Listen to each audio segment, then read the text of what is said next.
Hansard. Thank you. I declare open this hearing of the Senate Environment and Communications Reference Committee inquiry into Optus network outage. I begin by acknowledging the Ngunnawal and the Ngambri peoples, the traditional owners on the land in which we meet, and pay our respects to the elders past and present. On behalf of the committee, I welcome everybody here today. This is a public hearing and a Hansard transcript of the proceedings is being made. The hearing is also being broadcast via the Australian Parliament House website. Before the committee starts taking evidence, I remind all witnesses that in giving evidence to the committee, they are protected by parliamentary privilege. It is unlawful for anyone to threaten or disadvantage a witness on account of evidence given to a committee, and such action may be treated by the Senate as contempt. It is also contempt to give false or misleading evidence to a committee. The committee generally prefers evidence to be given in public, but under the Senate's resolutions, witnesses have the right to request to be heard in private session. If a witness objects to answering a question, the witness should state the ground upon which the objection is taken, and the committee will determine whether it will insist on an answer, having regard to the ground on which it is claimed. If the committee determines to insist on an answer, a witness may request the answer be given in camera. Such request, of course, may be made at any other time. I would also ask witnesses to remain behind for a few minutes at the conclusion of the evidence in case the Secretariat needs to clarify any of the terms of reference. I remind people in the hearing room to ensure that your mobile phones are switched off or on silent. I now welcome representatives from Optus. Thank you very much for being here today.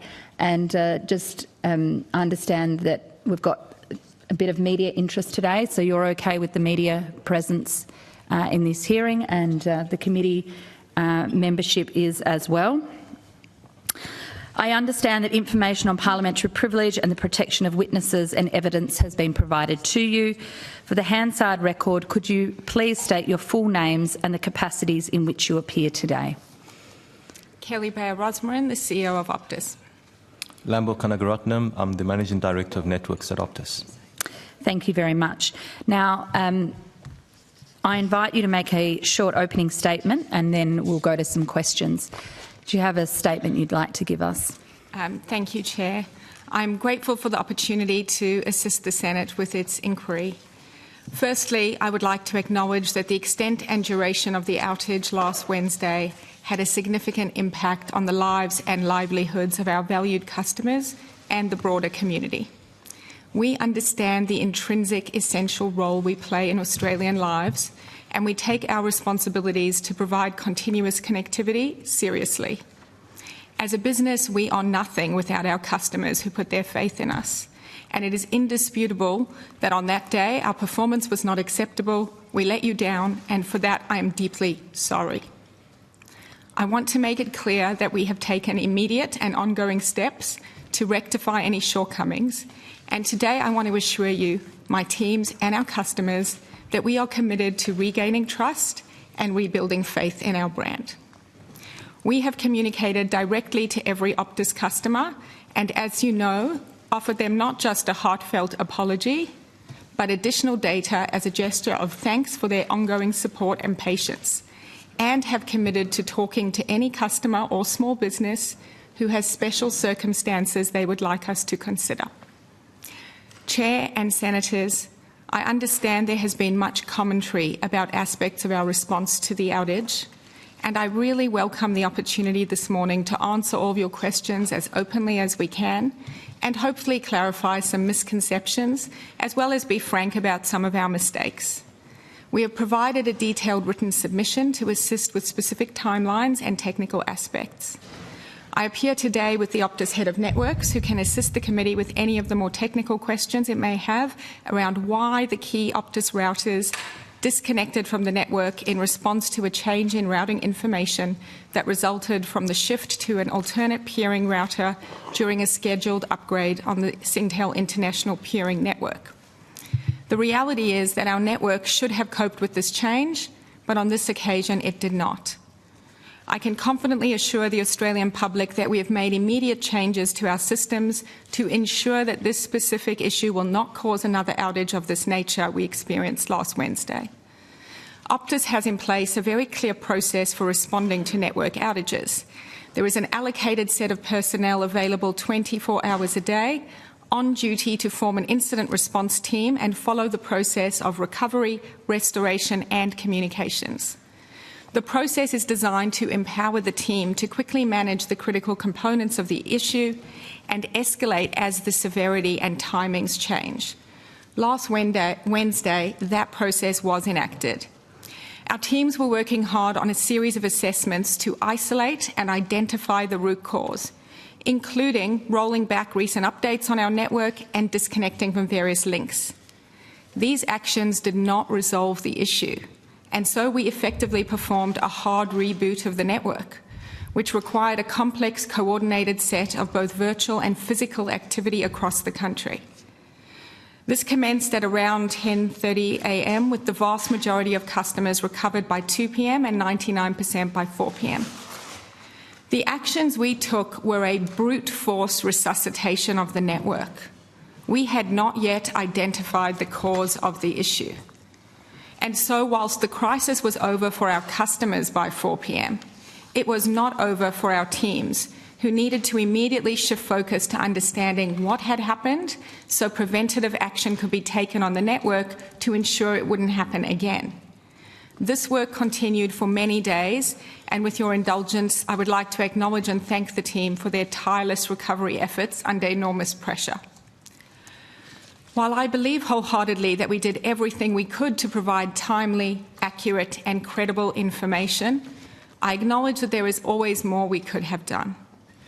There is no question that the outage itself initially adversely affected our ability to more effectively communicate with each other, our consumers, media and government in the early hours of Wednesday morning. I want to be very open about that. Some have criticised me for not appearing publicly sooner. The key reason for this was twofold. Firstly, I prioritised the team's actual crisis response, which included not only a clear focus on immediate recovery of the network, but also decisions around how to handle our call centre being down, whether to open our stores, adding security and support for our frontline staff, assessing the impacts on other IT systems, and most importantly, we needed to identify if the outage was a result of malicious or ongoing attack. This was critical to ensure we could re-establish the network safely. Secondly, I wanted to ensure that before I spoke, and given how little information we had about the cause and potential restoration time, that we could at least rule out the possibility of malicious activity to reassure our customers and the nation. As soon as our cyber specialists, who were in contact with the Australian Cybersecurity Centre, whom I thank for their support, ruled this out, I began publicly fronting the issue on behalf of my team. The initial incident response and crisis management team first issued a broad statement at 6:33 a.m, then 8 additional media statements throughout the day. All major news outlets carried the story of the outage in their morning bulletins, and I conducted 11 interviews, including 3 live radio interviews, appearances on all 4 major TV networks, and 4 print journalist interviews. Could we have done some things better? Of course we could have. But I'm also grateful for the way so many of our people mobilised under intense pressure and in unique circumstances to get us back online as quickly as we could. Optus also welcomes the opportunity to work with the government and industry to discuss any broader measures that may be suggested as a result of the outage, cognizant of the implications for managing all critical infrastructure, essential service and government service disruptions in the future. In my time at Optus, I have led our vision to be Australia's most loved everyday brand with lasting customer relationships. We know that at the heart of that is being trusted and relied upon every day. Under my leadership, we have shifted more investment to network resilience, and it has been a priority for the team. Beyond restoring our network, our focus now is on restoring trust. Thank you for your time, Senators, and we're happy to take your questions. Thank you very much. Now I know there's going to be lots of questions from colleagues in the room, so what we will do is we will share the call around. We're here for up until 11 a.m, so we've got lots of time, and would like to make sure we keep this session as respectful as possible. We're here to get answers on behalf of the Australian people, and that's what they expect us to do. I would like to ask, we can see in your submission the outline of the time frame. When did you first understand that there was a problem? Thank you, Chair. When I got up in the morning, I could see that the phone wasn't working, and so I immediately decided to head into the office. At that time, I thought I'd call the team on the way, because it's quite unusual for both the data and voice networks, which are run separately, to be down together. Once I was in the car and could not call the team, I realised that it must be a more serious outage. Since I was already en route, I continued driving. I did not stop and switch to an alternative SIM, and I arrived in the office at around 7:35 a.m, headed straight to the Network Operations Centre, where the team told me what was going on. I called a crisis, and we had our crisis meeting from 7:45 a.m. till 8:30, and my immediate next action at 8:32 was to call the Minister of Communications and share what I knew. Okay. And at 8:30, when you spoke to the Minister, were you aware that there had been an update in the early hours and that there'd been a problem at that end? When I spoke to the Minister, I shared all the information that I knew from the crisis management team, and it wasn't very much, because at that point we had no idea what had caused the issue nor a restoration time. But you were aware that there had been an update that was meant to have happened at 4 a.m. or earlier? Chair, I'm aware that the incident began at 4:05 a.m. in the morning. Mm-hmm. Yeah. So when you spoke to the Minister at 8:30, what did you tell her that you knew? I told her that I knew that we'd had this outage running, that the teams had been working on it from early hours of the morning. I know that my team had contacted her office earlier, so they also had some information. And most importantly, I assured her that we had everybody we needed on point to try and restore the network as quickly as we could. And I would keep her updated throughout the day. Did you tell the Minister that you're aware that people weren't able to call 000? When I spoke to the Minister at that time, we had every reason to believe that the 000 system would work as designed and that all calls would go through on alternative networks. Was that just in relation to mobile devices? Correct. So you would have known at 8:30 that landlines wouldn't have been able to call 000? It's always the case that if a landline is down, you can't call 000. That's known information. So at 8:35 you understood that... did you understand that people were having problems calling 000 at that hour of the morning? Chair, at that hour we did not have any knowledge of that. So the outage is reported to have started at 4:05 a.m. What time were the relevant technicians in Optus made aware of it?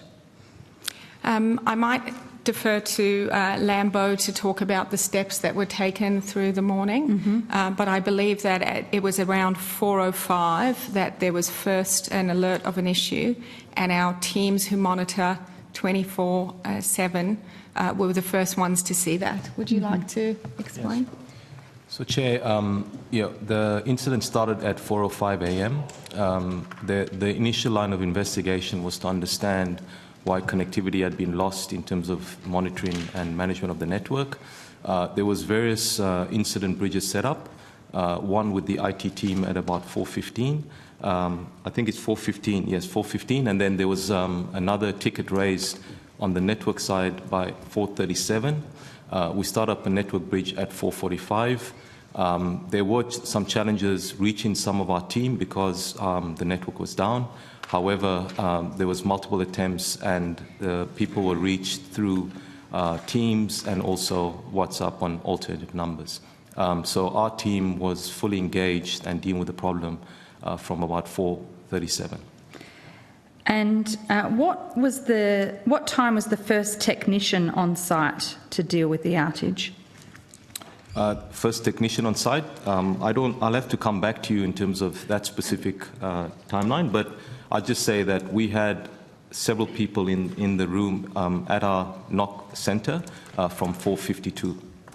Chair, it might help if I explain, because a technician on site, we're talking about lots of sites when it comes to the network. Yes. So we have a monitoring centre which is staffed 24/7, and then we have a duty manager who they can alert if there's an issue, and then they assemble what Lambo called as a technical bridge, which is a virtual call that all the different technicians, engineers and field technicians as required can join. That bridge also includes people from communications or representing the frontline teams. So it's not that we were waiting for any technician to arrive somewhere. It's set up so people can join from home or from the monitoring centre or wherever they're meant to be. So there was no need to send people physically to different sites? There was later. Yeah, Chair, there were actually people on call in certain locations. That's our standard operating procedure. So we had technicians available. The initial response, as Kelly has said, is to understand the root, what is the incident, what is the scale of the outage, what exactly has failed, and then look at multiple lines of investigations to restore. So that was really the initial focus of the response to the incident. Yes, but I'm trying to work out when you realised that you needed to physically send people to the centres. When did you realise that you physically needed presence on the ground? At about 6:50, we understood what had triggered the failure across all the routers that were impacted by the outage. We had already mobilised, as I said, there was staff in several of our exchanges. That's a 24/7 operation in terms of people that we have. And then we mobilised additional engineers. We had a total of 46 people on site, restoring, responding, resetting equipment to ensure that we restored service. So from 6:52, we started mobilising additional staff in locations where we didn't have people on site. So at 6:50, just so that we use language that people can understand, at 6:50 you sent people physically to these centres. Yes. Is that what you mean when you say mobilise? Yes, that's what I mean, Chair, when I say mobilise. Yes. Okay. So at 6:50 you knew that there was a problem on the ground that would need to be physically dealt with. Is that correct? At that time, Chair, we were still investigating multiple lines of inquiry, and I can ask Lambo to go through all the different, or a number of the different lines of inquiry we were pursuing. So we had people there to try things physically. We were also trying things virtually as we were ascertaining the cause. Would you like to outline some of the hypotheses we tested? Thanks, Kelly. So the initial line of investigation we started with was not being able to authenticate on the network. So all our staff could not reach the devices on the network remotely.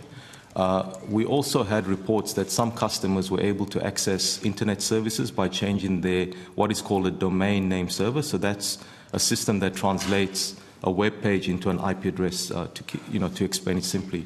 So some customers, when they changed that, they were able to access the internet. So we also looked at that as a line of investigation. We also ruled out what we call a distributed denial of service, which is a form of a cyber attack where your network gets flooded with malicious data, which is pushed through the network. Can I just interrupt you there? So what time did you decide that you could rule out a cyber attack?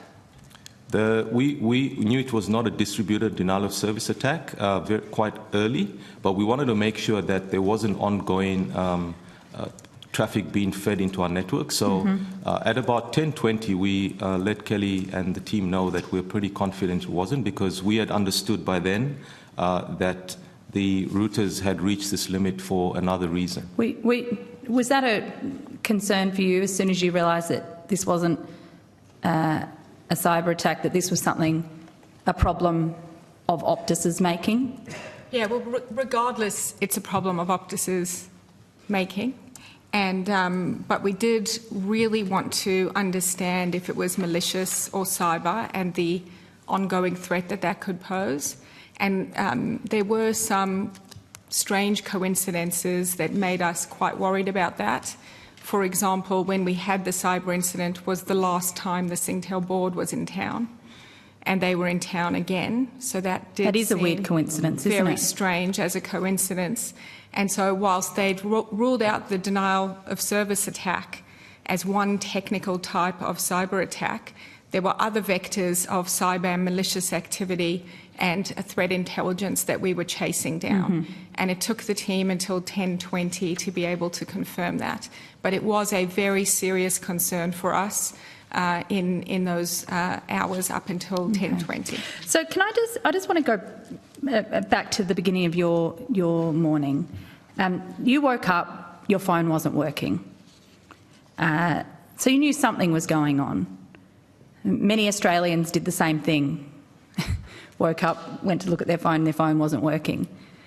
But of course you're the boss of Optus, so you knew something really wasn't working. You get in the car, you try and access data, make an internet call, voice call. Yeah. And that's not working. What kind of backup does Optus have to make sure when your own system goes down, you can still communicate? We do have a process of key people having backup SIMs. And one of the learnings that we're taking from this incident is that while we have that process, the way that we allowed that to happen could have been improved. And what I mean by that is, for example, I had a backup physical SIM, which meant to activate it, I would have had to take action. Some of our people had eSIMs as their backup, and so it switched more automatically. That's clearly a better practice. And so rather than just insisting on a backup SIM, we're now going to be much more emphatic about the manner in which those backup SIMs are implemented. So when you're in the middle of this crisis meeting, I'm just trying to envisage this. You're the second largest communications company in the country, and you couldn't communicate. But some of your people have the ability to switch SIMs. You've got a backup SIM, either an eSIM or a physical SIM. Most Australians don't have that. That's right. Oh, you had insurance for yourselves, but your customers didn't. Do you think that's a problem? It is our intention to give our customers continuous connectivity and to give them a network that they can rely on 24/7, 365 days a year. We do everything we can to prevent these types of outages. We have multiple layers of redundancy, both geographical redundancy, physical redundancy, power redundancy.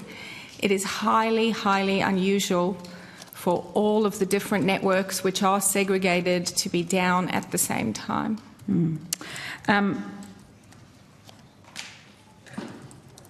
You made some comments around the fact that you've been criticised for not speaking earlier.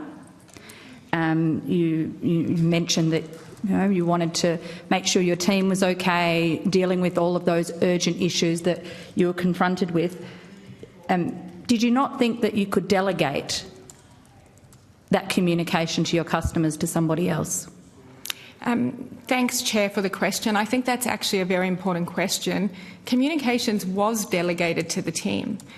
It's actually unusual for a CEO to appear at all during an outage because the public would expect that my focus is on working with the teams to resolve the issue. So our communications team, as per the timeline we've provided you, was giving updates to the media, fielding questions, and the team had the view at the time that this was being covered widely and all our customers knew what we knew, which is that the network was down, we were working on it, and we were very sorry. Now, I appreciate that the team did what they could with the information they had and the channels available. And yes, there's more that we could have done. At what point did you call your legal team? Our legal team is a standing part of our crisis team, so they were in the 7:45 meeting that was called. So at 7:45, the lawyers were in the room? It's one person, our Chief Legal Counsel, who's part of our crisis response team. Was part of that legal advice for Optus not to speak too quickly? I do not believe we got any legal advice in that meeting. That first crisis meeting was very much focused on the actions we could take to restore the network and reassure our customers during the day. Were you given any advice throughout the day as to how to structure the apology and the concerns being raised by customers? Chair, I'm not sure what you mean by advice, but we work together very tightly as a team in a crisis. Were you given advice from your legal team to not admit fault? I was not given such advice. Were you given advice from your legal team that to be careful with what you said in case of compensation? Chair, I was given no advice by my legal team to say or not say anything, and all the interviews I did, I was not on a script. I'm the CEO, I'm accountable. I took that accountability and I said what I believed was right. I might go to some other questions from other colleagues, and we'll keep coming back to these questions. Senator Grogan. Thank you. I might just continue on that line. I'm interested in how you communicated both with the government but also with your customers. And you did just say that people wouldn't expect the CEO to appear, yet you talk about leadership and supporting your customers. I note that the minister was out on radio at 7:30 broadly with no information, just providing reassurance that things were being done. Did you consider providing such reassurance earlier in the day? Thank you, Senator. Our communication strategy is designed to empower our teams to be able to give that assurance on behalf of the company. We have a team, and any crisis management involves utilising that whole team. So whilst I personally hadn't gone out to do that, all our statements, which are in the appendix of our submission, all of them contain an apology and reassure people that we know that there's an outage and we're doing everything we can to restore that outage. But from your full suite of staff, there was no other person that you could send out to provide assurances on a broader series of networks through the radio, TV, etc.? Because I'm concerned that you put a statement out. Obviously, that statement, your customers would not be able to access it, right? Yes. So the statement you provided was to everyone but your customers. Thank you for that question. And the media may well have been able to then reiterate that statement, but having a person from Optus go out, so I guess maybe put it to you this way. Do you have a series of protocols for such a thing, for when a disaster like this happens, where you have no comms with your customers? Do you have a protocol? Yes, we do, Senator, and Can you step us through it? Thank you for the question, because I think it enables me to clarify that leveraging the media to get the message out is part of our protocol and our strategy. So issuing statements to the media from an Optus spokesperson that they can reiterate to reassure customers, that is part of our protocol and the way that we use the media to make sure that our customers know what's going on. So I thank all those media broadcasters in the morning for covering the story. That was part of what gave us reassurance that our customers were getting the message. So that's not incidental or accidental. That is actually part of our communications plan to leverage the media. So, Sorry, Senator Grogan, can I just jump in for a second? But what people were saying was that they weren't hearing from you. They weren't hearing from you. That is what was being reported. That is not reassuring to the community at all. Chair, can I continue? Yes. So step us through exactly, or maybe you have documents that you could table for us around your process protocol and triggers for informing the government when you have a major issue and for informing your customers when you have a major issue? And if you could maybe give us a headline walk through those and table them, that would be very helpful. Sure, Senator. So our protocol is to inform our customers as quickly as possible. Do you have detail? But I guess I'm interested, does your protocol step out detailed pathways for how you do this, or is it that high level, yeah, let's make sure we let people know? No, I assure you it's not that high level. It revolves around this idea of us forming an incident management team. On that incident management team, there would be somebody allocated to customer communications. We have a media phone, which is available 24/7, and that's rotated through members of our comms team so that they're available at all times. And it is up to that incident response team that forms to make the decision of what channels to use to get the communications out. And I'd go as far as to say we have pre-approved messages that they can put out without requiring any approvals or escalations, so that they can act in as swift and timely a manner as possible. In this particular incident, because all of our customer communications was down, we understood that they weren't going to be able to log on and see a message or get an SMS. So having the media get the message out was determined to be the priority. And the person on the media phone between 4:30 and 6:33 a.m, when we issued a media statement more broadly, fielded about 20 calls and was cognizant that our information was being broadcast on radio and TV. Excuse me, that's 20 calls from the media? I believe so. Thank you. And then at 6:33 they issued an official statement, and we wanted to keep updating that statement so it was fresh. So every hour and a half we wanted to issue another update, even if we didn't have more information, and so they followed that process. In terms of notifying the government, one of the things that we've learnt through this incident is that the people who had backup SIMs and alternative communication were who we deemed to be the most essential personnel for resolving an incident, and not enough people in our government relations team. Can I just interrupt you for a moment, because I have to follow that bell. We'll come back to you when you get back, Senator. That would be nice if I could have some more time. I'm finding a lot of what you're saying very, very fluffy. It would be really nice to have some more specifics, because we could spend 2 hours sitting here, you know, not actually getting the details that we require. Thanks, Senator Grogan. Senator Hughes.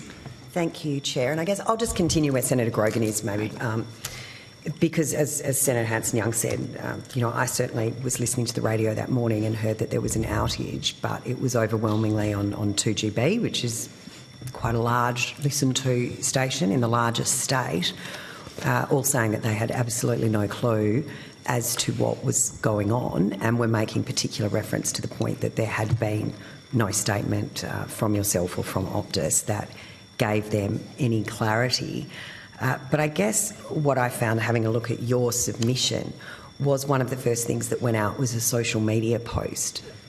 Didn't that seem a little ironic to you, that you're letting people know there's an outage on social media when they didn't have access to it? As I've said, Senator, our teams did the best they could with the channels that were available to them and the information. And it is frustrating when you're in an outage of that magnitude and you're unable to provide clarity. So I fully appreciate how frustrating it was for all our customers not to know what the issue was or when it would be resolved. But that's not because we were withholding communicating that. We ourselves did not know what the issue was and when it would be restored. But isn't that the problem? I mean, you provide a service to over 10 million people, and not just individuals, government agencies, emergency services, businesses, and all they got for hours was a couple of lines that said, sorry, our service is out, we're working on it. you've got to understand, surely, that that just is not good enough. Chair, as I said in my opening statement, our performance to have an outage like this happen was not good enough. And it's highly unusual for all of these different networks that are segregated, that have multiple layers of redundancy, to all be out simultaneously. Well, clearly there wasn't enough redundancy. There clearly wasn't enough redundancy, was there? Can I ask my colleague to explain the layers of redundancy and what the root cause was?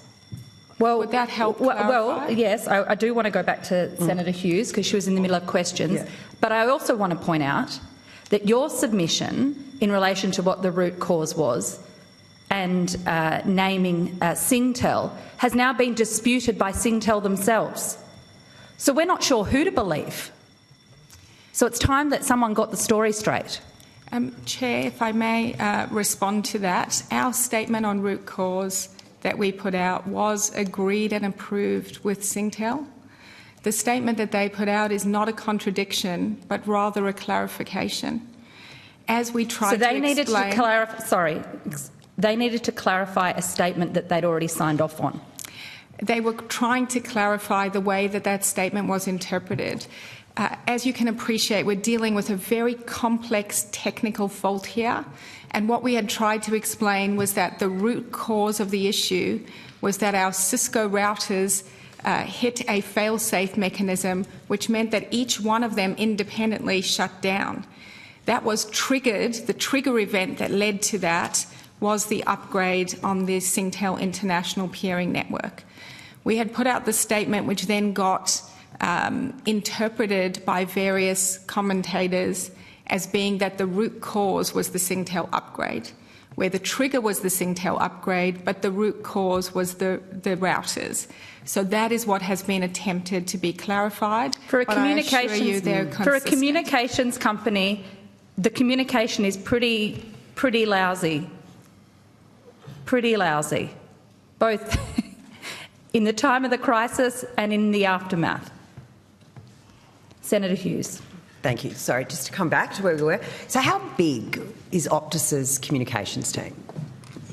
How many people work in your communications team? I believe in the total team there are 7 people, but I can take that on notice and clarify. And so that's just communications? That's not media? That's not the crisis management team? Oh, no, sorry, that's all of media, communications, PR. Right, yeah, okay. And have you got a media spokesperson?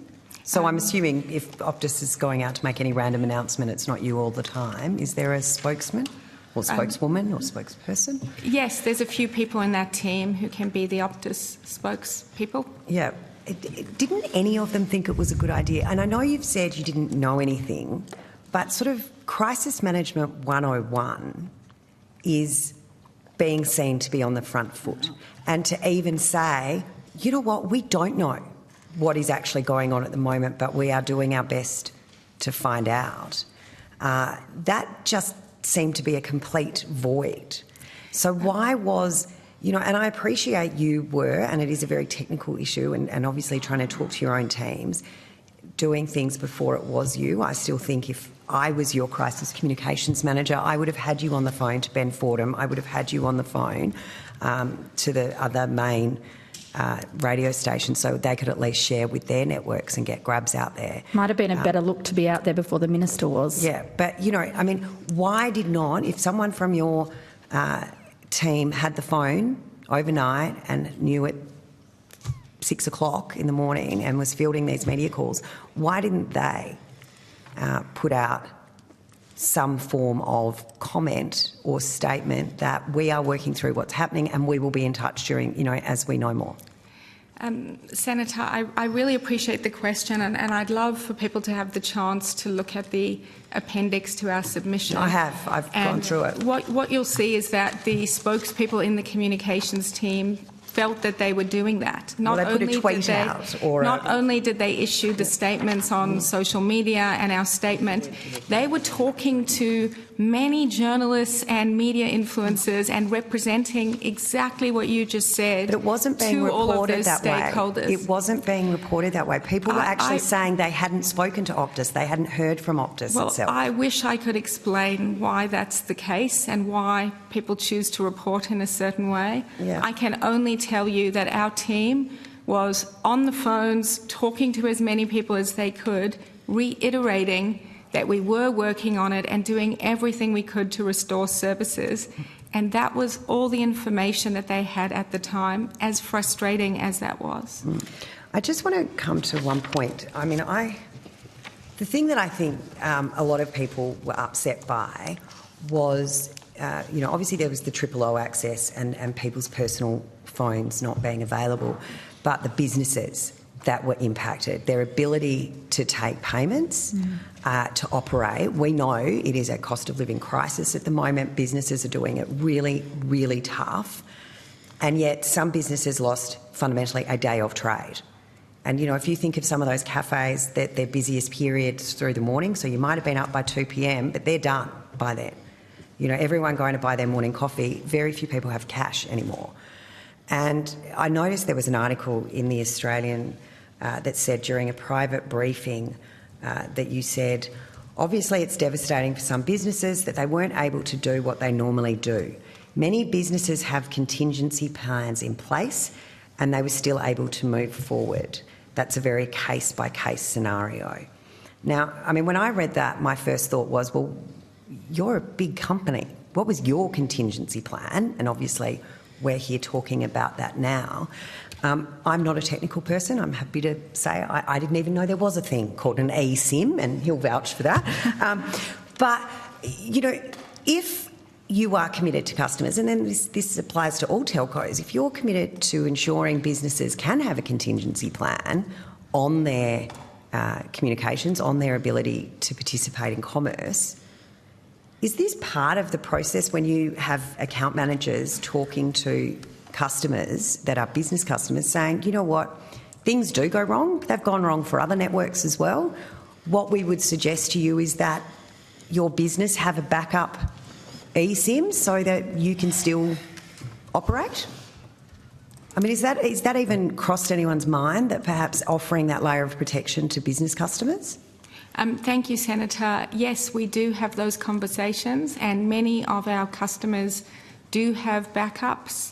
Particularly larger customers who we work with to structure, and if they have other essential services, we do try and give them the levels of redundancy that they might need in a situation like this. And it's clearly something that we want to work with all of our small business customers on as well. And that's why we're encouraging all small businesses who were affected, which we're very sorry for, to reach out to us individually so that we can not only understand their specific circumstances, but also set them up so that they are more resilient in the future, not that we're planning for anything like this to ever happen again.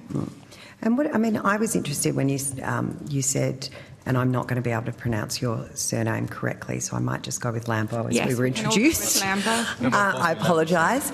But I noted you said that people were able to change their IP address or something in their phone, in their settings, so that they could then access if you knew. Data. If you knew. Or what was that? What was that? Because these seem to me things that people might have been helpful to know. That would have been information that it wasn't true. Oh, was it? See, Senator, that's how technical. I'll maybe just explain. It is for the average consumer, it's a very difficult thing to do and understand. So I wouldn't recommend it as a solution.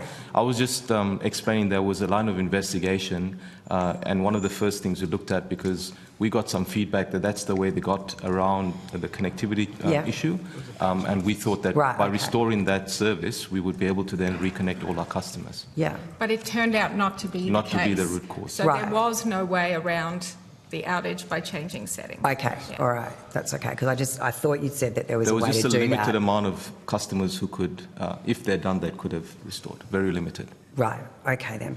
I might leave it there, Chair, and then if we come back, we will come back. We around. will come back, but we're going to go back to Senator Grogan because she got interrupted because of the vote. Thank you. I think I might just put other questions I do have on the communications piece on notice to see if we get a tighter response. But maybe I could just take you to the processes that you may have in place for network outages. Obviously, this was comprehensive.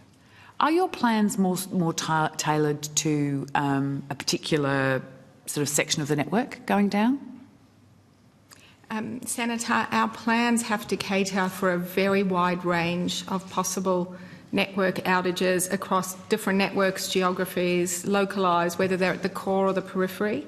So I believe our plans are structured in a way that really empowers the right group of people to take the steps necessary to restore, communicate to customers and escalate through the chain of command as required. And do you have a plan in place for a full outage like you had the other day? Well, Senator, I'll have to take that on notice. We did do a network outage exercise in October, but it wasn't for a full outage on the network. Okay. And so do you have in place, like, do you do disaster scenario planning, and did you have a plan for if something like the extent of the outage you had on the 8th of November, did you have a plan in place for that? We didn't have a plan in place for that specific scale of outage. I think it was, it was unexpected. We have high levels of redundancy, and it's not something that we expect to happen. It is certainly something that we committed to learning from this exercise, and from this outage, and we will take such exercises into consideration in the future. Senator, it might be helpful if Lambo, if you can explain, for example, how much redundancy we have in each of those networks and why this was so unusual. I think that would really help everybody's understanding. Yeah, I think that's right, because the situation we have, in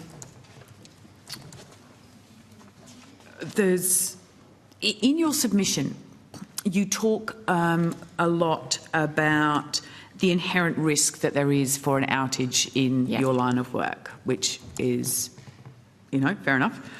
But you talk a lot about resilience and hardening measures, multiple layers of redundancy, multiple layers of protection.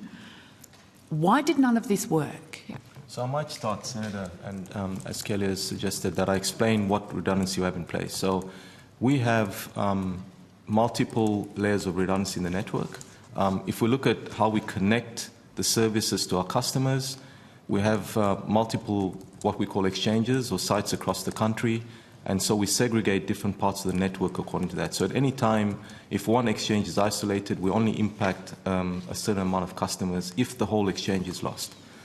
The second layer of redundancy, and within that exchange, we have multiple layers of redundancy in terms of connectivity. So we would have multiple routers, at least 2 routers connecting each of the services that we connect. So, for example, if it's a fixed service for our consumer broadband customers or for the mobile voice network or mobile data, we'll have at least 2 routers providing connectivity to each of these services.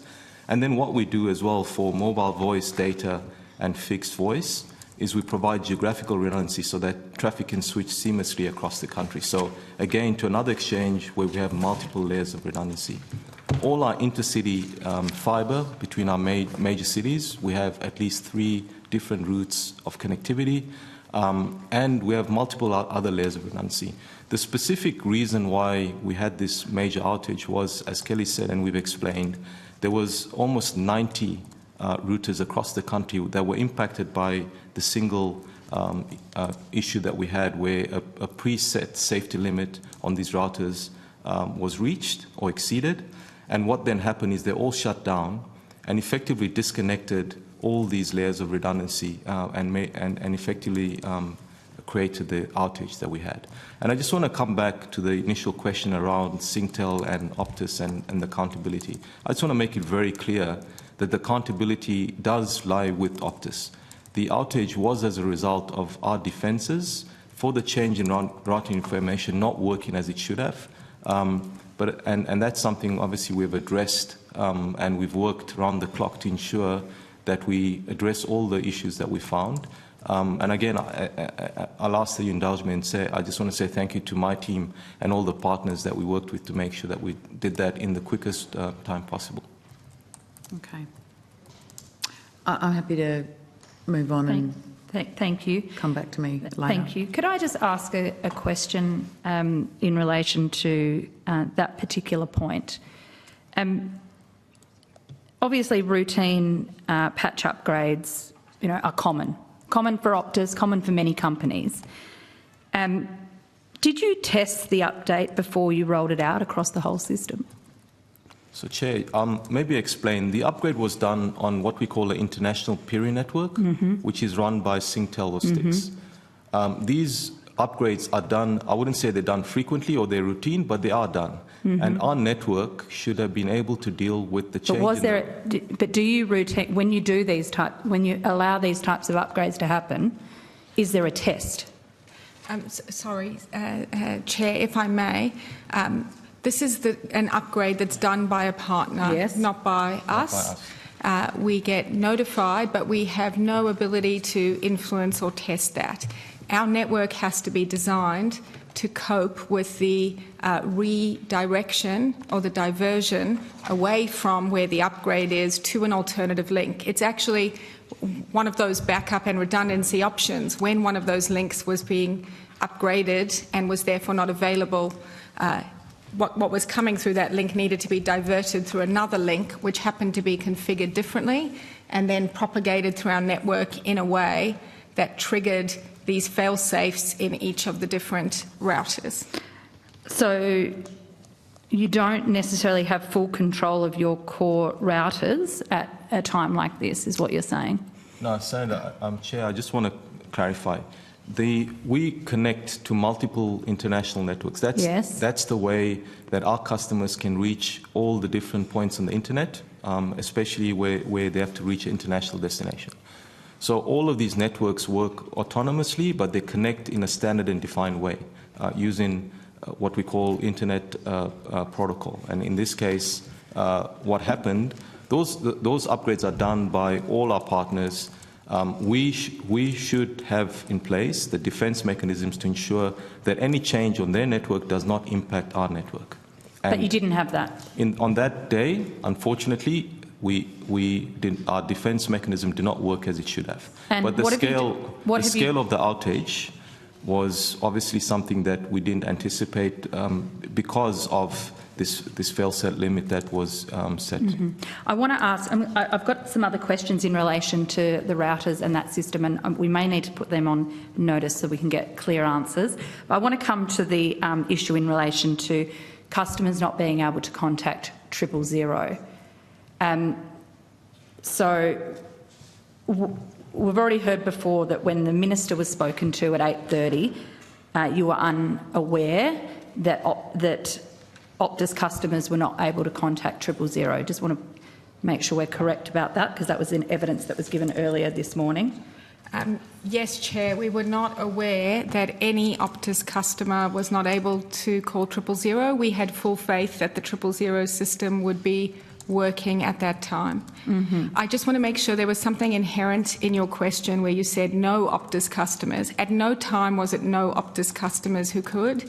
The experience varied depending on which device people were calling from when we learnt of the issue later in the day. So Optus customers were not able to access 000 and you didn't... That's what I was trying to correct, okay. Chair. Most Optus customers were able to access 000. So how many Optus customers weren't able to access 000? So there were 228 000 calls that were unable to go through, and we have done welfare checks on all of those 228 calls, and thankfully everybody is okay. And when did you do the welfare checks? We started doing the welfare checks after our connectivity resumed. So under the Telecommunications Emergency Services Determination ruling, you are required to do a welfare check on people who tried to call during the large network outage. So you're saying you've done that for 228 people? I believe I can triple check the number and get back to you, but I believe it was 228. And did you tell the emergency call services and other providers that you knew that customers were not able to get access to 000? Who did you inform? Thank you for the question, Chair, because we absolutely believe that the 000 system should have worked, and it's critical for all Australians that that system can be relied upon. We don't manage the 000 system. It's a very complex system that involves all the carriers, it involves the device manufacturers, and it involves the 000 operators. Why couldn't people access the 000? We're still investigating that, and we're really happy that the ACMA have called an investigation into why this did not work. So you don't, at this point, you still don't know why Optus customers were not able to call 000? We've done some investigations into that, but we can't investigate that ourselves because of the complex interrelationships. And so we are really grateful that the ACMA has called an inquiry into this. We're going to work with them. We had a whole stream of work that was going on as soon as we became aware that some Optus customers weren't getting through. We were trying to solve that simultaneously to the outage. We weren't able to at the time. And we do want that investigation to happen expeditiously, and we're cooperating with that fully. Do you think there should be a penalty because of that? I mean, it's a pretty serious breach of the emergency services protocol. So, Chair, I think it's too early to tell where the issue actually occurred. The 000 system... So you think it's somebody else's fault? No, the 000 system is supposed to be able to pick up the traffic when we have an outage like this. So it is very important. It's very important. Correct. And if someone else has an outage, we should be picking up some of the calls. That's how the system should work. So we but surely definitely... it's Optus. I mean, you're not suggesting it's somebody else's fault. We're absolutely accountable for the outage. So shouldn't there then be a penalty on Optus for failing to provide critical service to 000? Chair, as I've tried to explain, we don't run the 000 system. We participate in the 000 system. But it's not anybody else's fault that your customers couldn't call 000. Surely it's Optus's fault. So isn't it Optus that should pay the fine or cough up the penalty? Chair, we, like you, are extremely passionate about the fact that our customers should have been able to call 000 even if our network was down. So why don't you take responsibility today and say you will cop a penalty? Chair, as I've mentioned, we really want this issue to be thoroughly investigated because multiple parties have to work together to make sure that when there's an outage, the 000 calls still go through. Sounds like you want to share the blame around. We absolutely take accountability for the outage. What I'm trying to explain is that the 000 system itself should have helped our customers during our outage. And we will take accountability for any role we've had in that. But there are also probably changes that need to be made in other parts of that system, potentially with different devices, because that was the determinant of whether you could or could not complete the call, the device settings, and possibly with the way that the system works. So we are committed to investigating that thoroughly, and we really do want to get to the bottom of it, not just for us, but for any time that there's an outage. I think you should just... I think this is going to wear thin. I think you're just going to have to cough up, accept responsibility, apologise and cop a penalty, surely. Chair, anyway, I'm going to give the call to Senator Hughes. I've just got one question. I might then just pass to Senator Cadell, but I just wanted to come back, Lambo, to something that you just mentioned when we were talking about having backup plans and that businesses are prepared for that. We know that there were a number of government departments that were hit, so Home Affairs, Tax Office, Workforce Australia. There were a number of government departments that lost services, and I would be very interested to talk about how Border Force was impacted. None of them appeared to have a backup plan because they weren't up and running. They didn't go to an eSIM or whatever they could have gone to as a contingency. How does that work? Why is the government not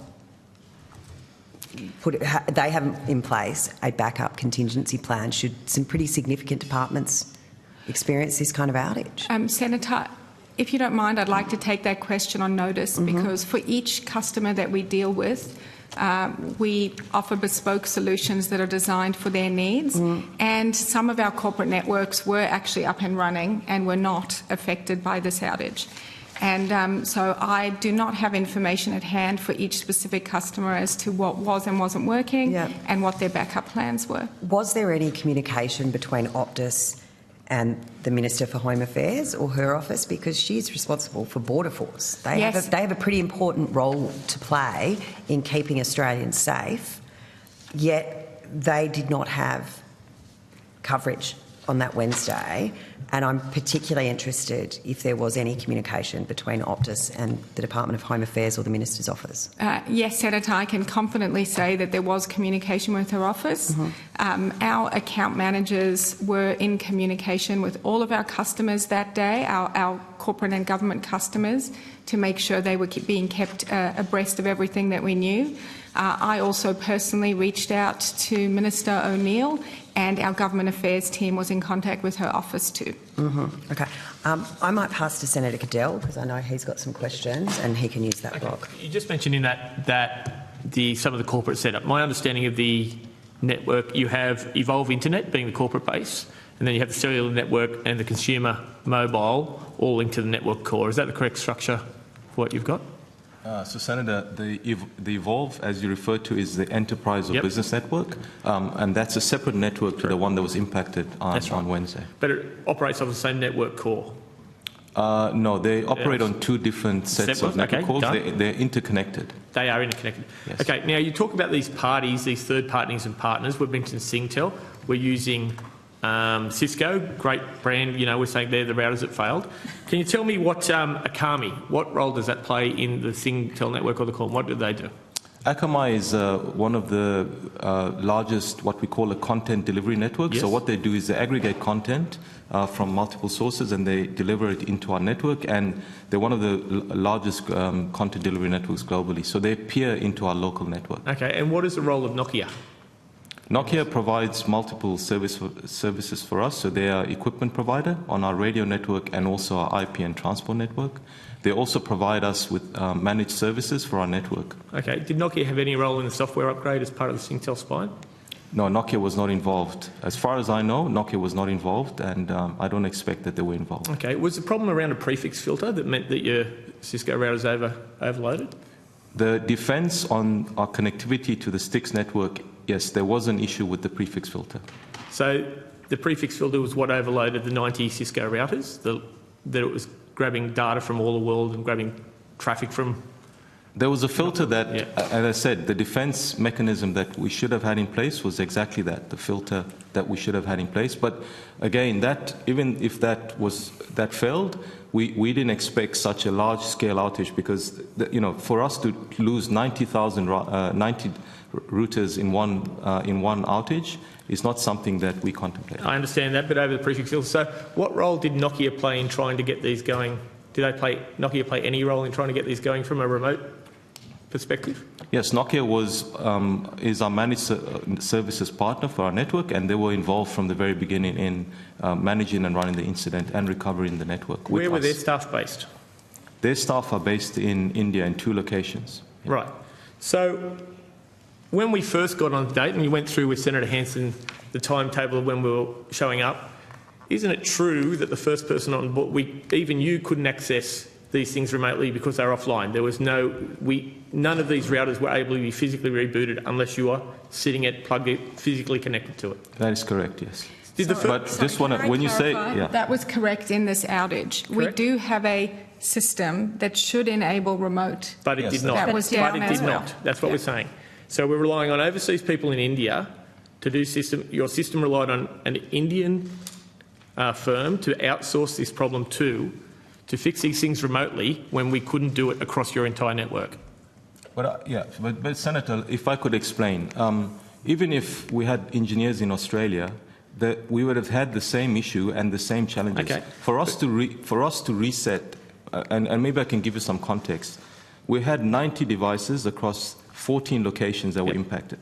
We had to reboot, in addition to some of those 90, about half of the 90, we had to reboot another 50 other network elements to restore connectivity. I understand that. So there was a total of 100 devices across 14 locations that we had to reboot and restore connectivity to. When you saw it, the first ticket was issued at, I think, 4:20 something, I think, or 4:05, you said. When a physical person showed up, is it true that they didn't have the right console table to connect and reboot and see if that was a problem at 9 o'clock in the morning? Sorry, Senator, you referred to console table? A console table to connect to the Cisco routers. One of your people showed up at one of your locations to test if that was a problem and didn't have the right equipment to be able to connect to it. They had some issues in terms of connecting to the console, but that was because there was various issues in terms of connectivity into the Cisco routers. Right. So when Telstra had an outage in May 8 over a software upgrade that caused unexpected perils, did you game that with your own system? See what could happen to you if you were exposed after Telstra's problem in early May? We understood. We asked our partners who provide equipment to Telstra what happened, and they were obviously not willing to share details, but we have investigated that and put in place measures to ensure that we didn't have the same issue. Okay. You said you had plans earlier for disaster recovery and also not on this scale, but have you ever gamed them, or do you just rely on them being written and hope they'll work? As I said, in October, we ran a scenario where we lost one of the states, WA, and also in the same scenario, we did an assessment of a potential attack on one of our exchanges in South Australia. How many senior network engineers does Optus employ? How many senior? Sorry, Chair, I'll have to take that on notice. We have a team of 1,000 staff, and on that day... Not asking that question. Network engineers, CIOs, that sort of level, the technical side. Well, I head up the network team, and I have a team of about 12 reporting to me. So literally... So we'll take it on notice because we do have a lot of engineers on staff, and we'll get back to you. So seeing an external threat, a software upgrade, do we still use any Huawei devices in the network? We still do use Huawei equipment in the network. Is that what's used as termination devices to connect to the fibre? The Huawei devices are used on the periphery. They're not used in the core. Are they so they were not involved in this incident. I'm not asking that question. Are they network termination units to connect to the fibre? In certain locations, they are being used, but as I said, we are replacing them progressively across the network. When was your network architecture last reviewed? Our network architecture is reviewed on a consistent basis. When was the last major review? I'll have to come back to you on that one, but as I said... Yeah, Senator, I can tell you that in addition to reviewing it regularly ourselves, we also, from time to time, have third-party experts review and help us assess whether our resilience is as strong as it should be and whether the steps we're taking are adequate. When was the last time that happened? I'm aware that 18 months or 2 years ago, we had Bell Labs assist us with ensuring that our network architecture and resilience was as strong as it could be. And Senator, we do regular testing of our failover. So we do that when we do software upgrades or we isolate nodes to do work on them. And we identified an over 42 tests that we do on a regular basis to test the resilience and redundancy of the network. Are Singtel as an owner overly demanding on dividends or capital returns to them? I think Singtel is a fantastic shareholder. They've invested more than $42 billion in the networks in Australia for very low returns. Okay, what's a criticism from others in the industry are that Optus has taken to making an art form, outsourcing what should be core competencies, that there are low technical telco experience in your CIO, not a lot of telco experience. So what confidence can we have that, we're using Cisco systems, we're using external sources, we've got a Singtel router. What systems do we have security and control of your network in any way, shape or form? Senator, I really appreciate the question because I think it's very important to say that we do outsource a number of components of our network management to global leading companies. And it is something that I do think we should look at as whether we have the right level of outsourcing and insourcing. And it is something that has been on the minds of the team that we've already been thinking about. So that is something we will look at further. I can tell you that our networks team is highly experienced. There are a number of engineers who've been network engineers for many, many years. They're a very hard-working team. They are absolutely devastated about what happened, and they go above and beyond to try and keep the network operating all the time. So we do have a lot of experienced people. We take our responsibility to keep the network up and running incredibly seriously. It's in everybody's interests, our customers, our own, our shareholders, the communities, and we do everything we can to avoid a situation like this. And we're very apologetic that it happened, but I don't think it should cause people to doubt just how much effort, attention, resourcing and financial commitment we have to resilience. As the CEO, are you not aware of low morale of the tech team because they feel that it was dumbing down of the internal abilities of the company in the IT sector, in the network sector? Do you think that there was a general panic or disillusionment that when this happened that they weren't able to respond to it on the ground? I can maybe Kelly talk to this. Go for it. Well, just to be clear, Senator Cadell did ask the CEO the question about staff morale. I think it's important for her to answer that question. Yep, I'm very happy to answer that question because we don't just wonder about staff morale, but we also do staff engagement surveys. And we actually got our results of the most recent staff engagement survey about 3 weeks ago, and the engagement of our teams was the highest it's ever been for Optus at 77%. And Lambo, what was it in networks? My team's engagement score was 80%. It was the third highest in the organisation. Yes. So we do believe that the morale of the teams is strong and improving. When you talk about the openness and the willingness to go forward, will you commit to releasing the Deloitte report in the cyber attack, or will you be appealing the court's decision on that? Thank you for the question. As you can appreciate, the Deloitte report contains a forensic investigation into our cyber defences and is highly sensitive in its material. We are conscious that that attack is still the subject of an ongoing federal criminal investigation, and that the contents could be so sensitive that they expose us to national security concerns. So the team will be looking at whether they appeal that decision. Thank you. Senator Roberts. Thank you, Chair, and thank you, Mrs Rosmarin and Mr Kanagaratnam, for being here today. First question I have has to do with your stakeholders. You've got stakeholders in terms of your employees, your shareholders, your customers, the government. Anyone else? Your service providers? Yes, and the community at large. Community. And you've got a responsibility for communication.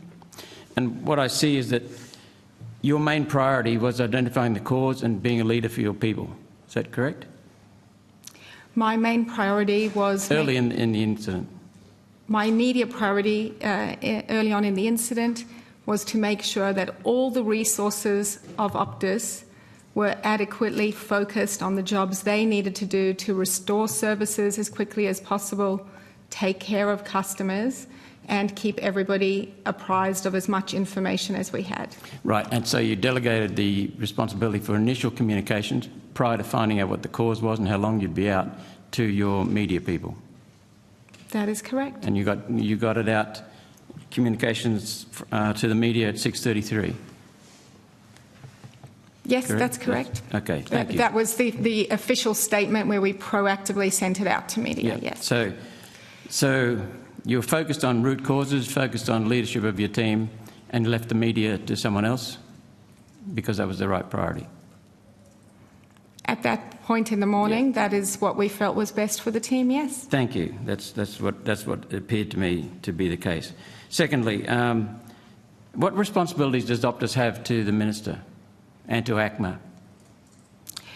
We obviously have a responsibility to work together with the Minister, with our regulators, to make sure that the Australian public has great connectivity, that we fully comply with all the expectations of the public, and that we have a strong competitive sector where our customers benefit from choice, innovation and a range of services. So once you identify the causes of this outage and you do a review of your response, will that be given to the Minister, communicated to her? The Communications Minister has already announced that they'll be doing a full and thorough review into the incident, and we are intending to fully cooperate with that and give them all the information that they request. Okay. Being so few providers in the telco space, I imagine that you all work fairly closely with ACMA and the Minister. Is that correct? That is correct. Okay.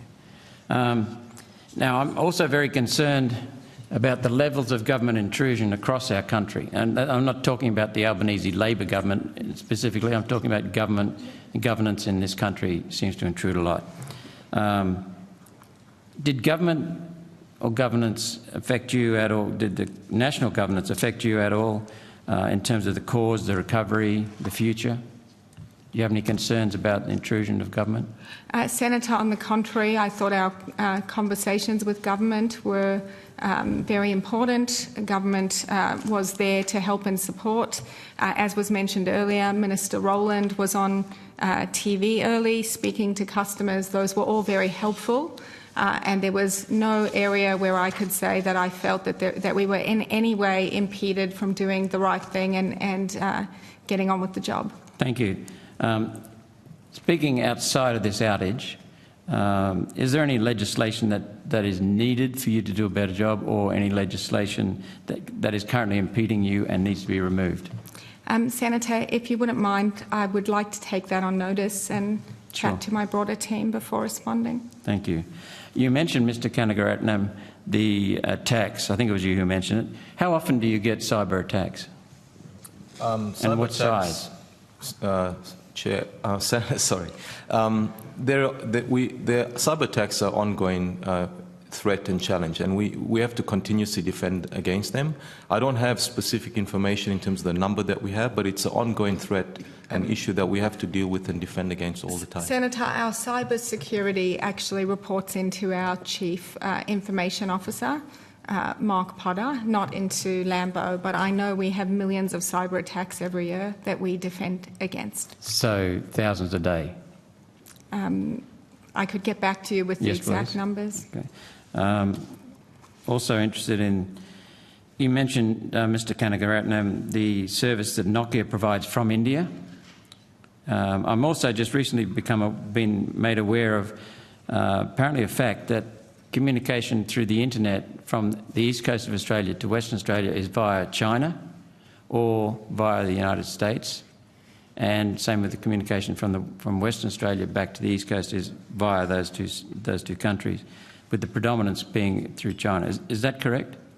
No, Chair. Senator, that's not correct. We have both terrestrial, as in fibre that traverses the land, and also submarine cable connectivity, which we own and operate on our own to connect the east coast and west coast of Australia. So they're connected entirely on our continent? That's right. Okay, thank you. And to answer your question in terms of Nokia being offshore, they have a combination of resources offshore and also locally, and we supplement that with our own team. So 100% of our engineering, network deployment or rollout and field teams are in-house or run by our team, and about 25% of our operations insurance team is also onshore and run by Optus. Are there any services that rely on overseas, apart from your service in Nokia? Are there any connections that require overseas routes?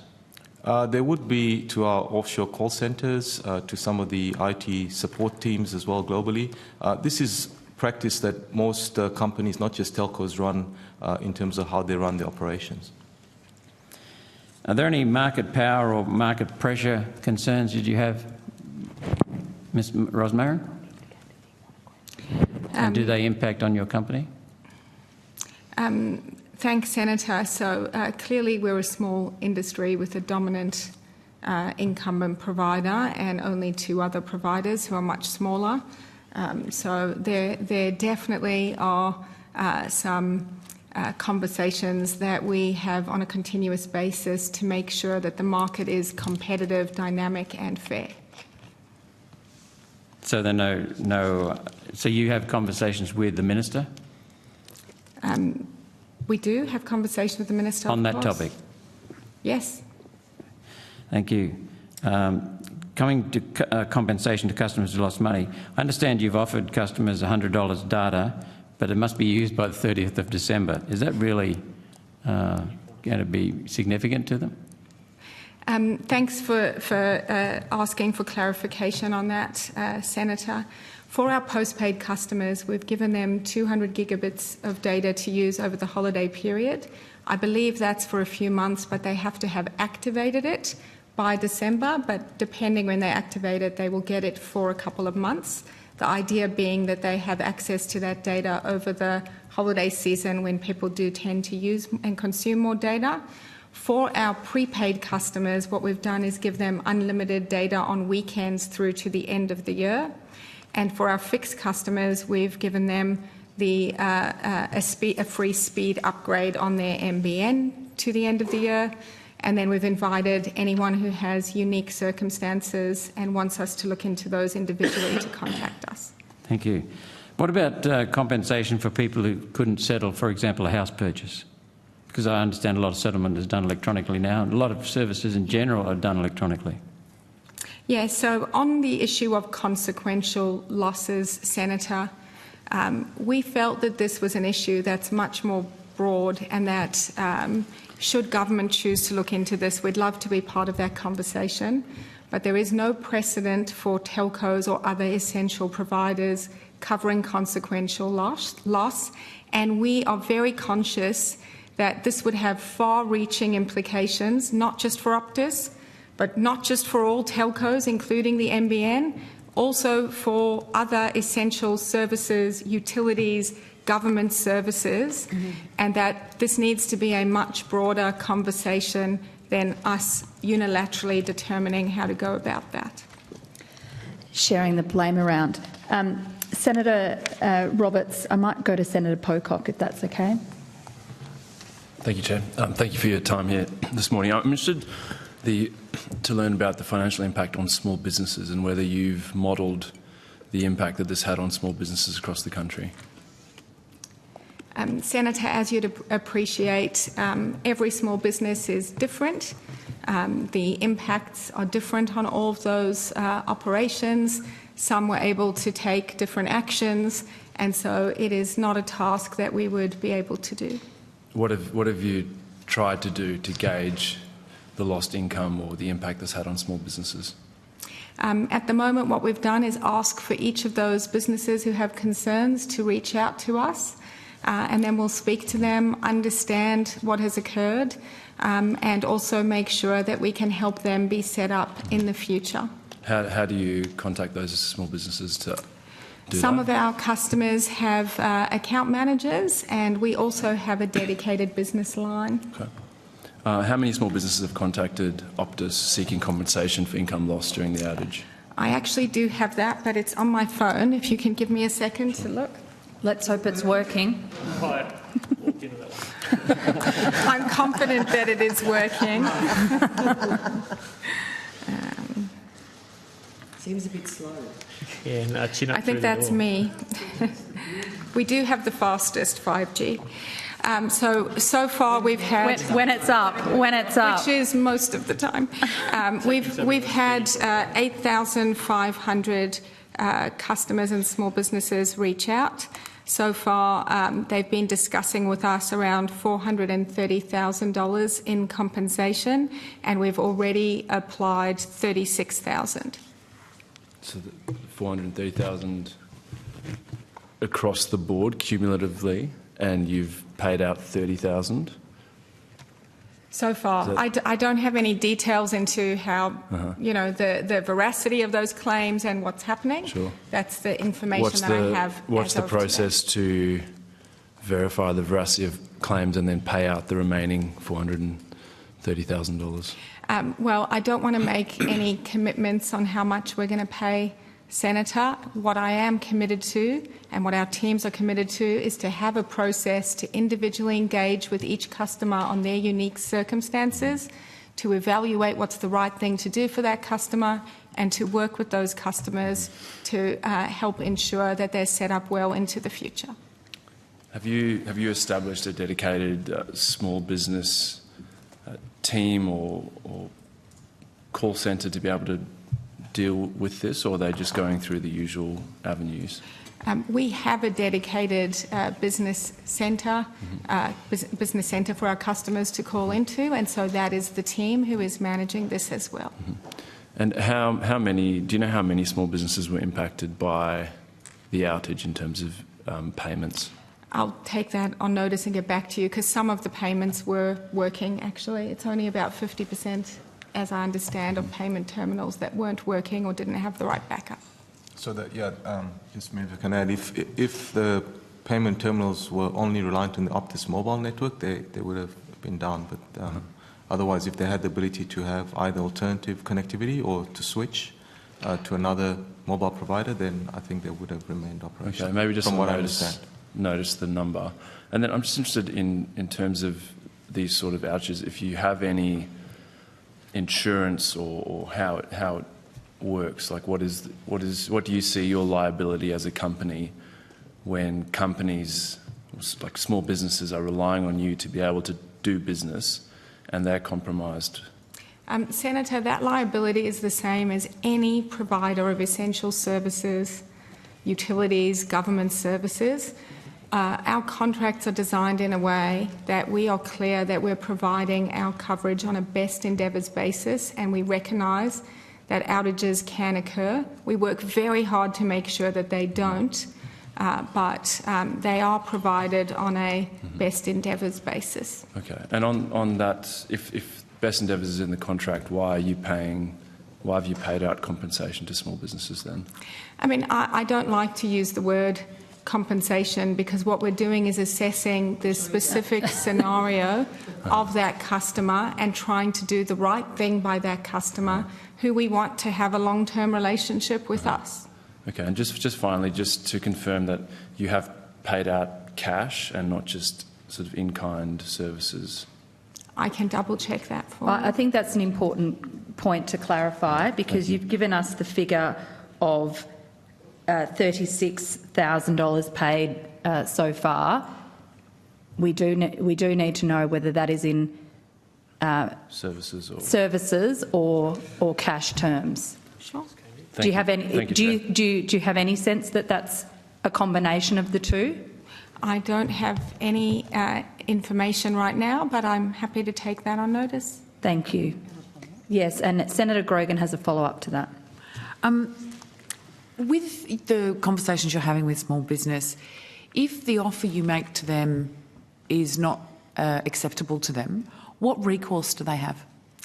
Our customers have recourse to the telco industry ombudsman, and we have had a meeting with the ombudsman, and we will work closely with them to make sure we have a process to deal with that in a timely and efficient manner with them. Have you had any that have been unhappy with the offer so far? I don't know. Okay.